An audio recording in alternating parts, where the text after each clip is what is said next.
Bienvenue dans cette nouvelle édition du Non-Stop Info. Au sommaire de l'actualité, au Bénin, la réforme du système judiciaire est loin de faire l'unanimité. Principal point d'achoppement, la CRIET, la Cour de répression des infractions économiques et le terrorisme créée en août 2018. Une entité décriée par l'UNAMAB, l'Union nationale des magistrats du Bénin. Pour le Nigérien Anthony Elumelu, l'entrepreneuriat est le catalyseur du développement.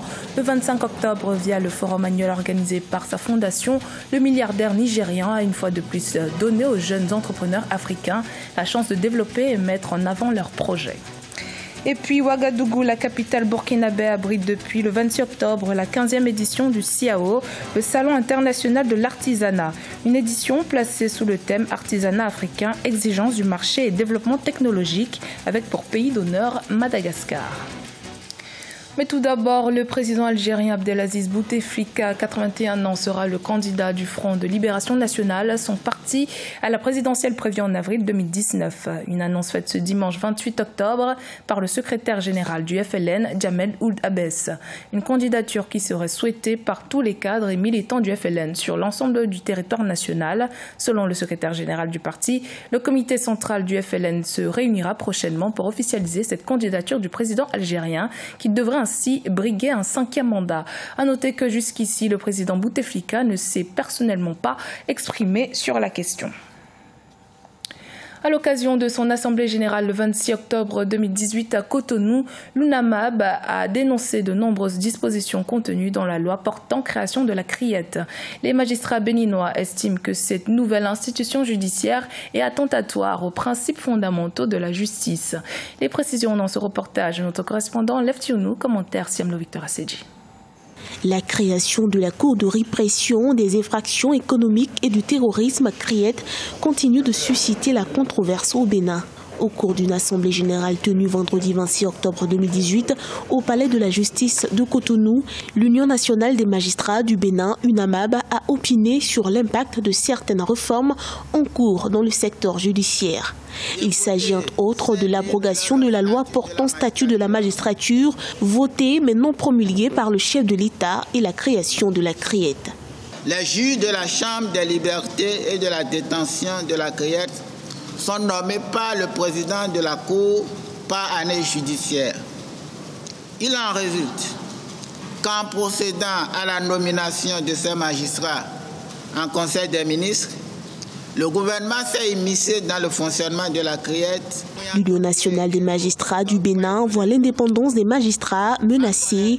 Selon le syndicat, les magistrats béninois sont victimes d'acharnement dans l'exercice de leurs fonctions.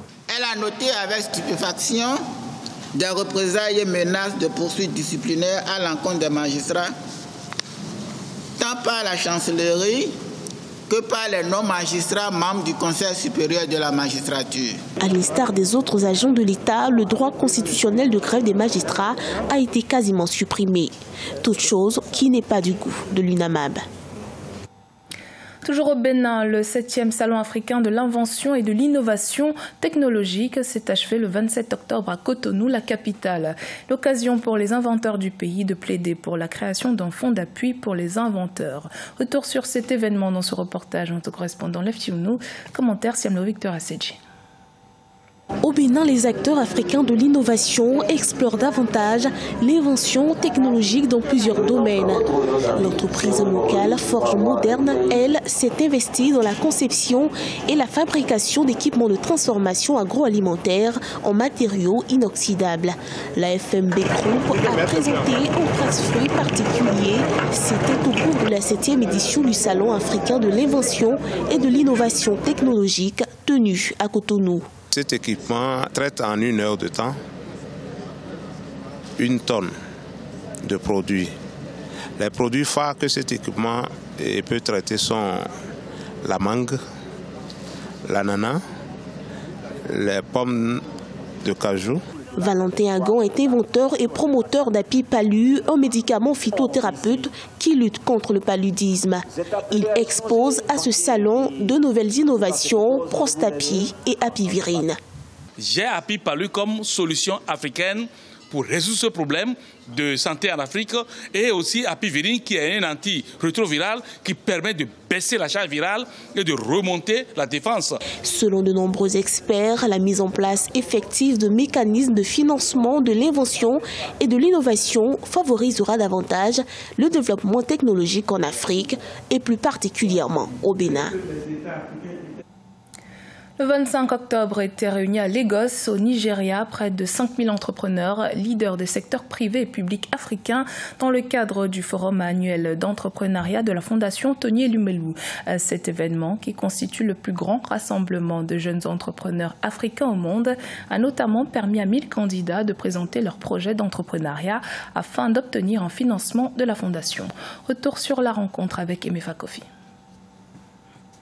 L'édition 2018 du Forum de la Fondation Tony Elumelu a tenu toutes ses promesses à Lagos, au Nigeria.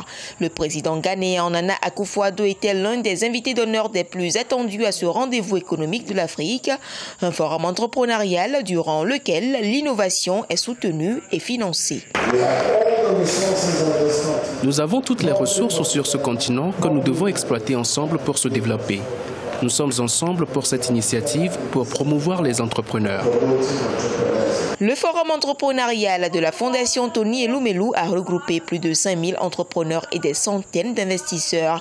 À cette 4e édition, plus de 1000 candidatures ont été retenues sur 150 000 enregistrées. Nous savons que la transformation de l'Afrique ne peut être possible sans le soutien de nos premiers dirigeants. Votre présence est tout un symbole et apporte un plus pour cette initiative. Autre temps fort de ce forum, ce concours de plaidoyer du meilleur projet entrepreneurial auquel ont pris part 5 candidats. Mahassan Quadrir est sorti lauréate avec son application mobile Cash Madame qui convertit des données en informations capitales pour le secteur informel. The training program that the Tony Elumelu Foundation takes you through is extensive. La Fondation Tony Elumelu nous donne une formation intense. Cette fondation met à notre disposition un réseau d'entrepreneurs et nous connecte finalement à des mentors expérimentés. Ses partenaires, notamment le Programme des Nations Unies pour le développement, la Fondation Tony Elumelu soutient la jeunesse africaine. 5 000 $ sont versés aux bénéficiaires de la formation en capital de départ. Plus de 4 000 jeunes ont déjà bénéficié de ce programme sur 10 000 entrepreneurs visés à l'horizon 2024. Dans l'actualité également, en République démocratique du Congo, la 10e épidémie du virus Ebola est entrée dans sa 2e vague dans l'est du pays. Seconde phase qui aurait causé la mort de 164 personnes selon les autorités. Au total, 257 cas de fièvre hémorragique ont été signalés dans la région, dont 222 confirmés et 35 probables depuis que l'épidémie a été signalée début août. 67 cas sont guéris, 47 cas suspects sont en cours d'investigation, alors que 6 nouveaux cas se sont confirmés à Béni. La 15e édition du Salon international de l'artisanat de Ouagadougou s'est ouverte ce 26 octobre. Jusqu'au 4 novembre, les visiteurs pourront découvrir plus de 550 stands venant de 27 pays africains. Le CIAO, qui se tient tous les 2 ans, vise à mettre en relation directe l'offre d'un artisan de qualité du continent africain avec la demande du reste du monde. Reportage de notre correspondant Jean-Paul Ouidraogo. Avec pour pays invité d'honneur Madagascar, le 15e Salon international de l'artisanat de Ouagadougou, CIAO, est présenté comme l'édition de la maturité en choisissant pour thème artisanat africain, exigence du marché et développement technologique.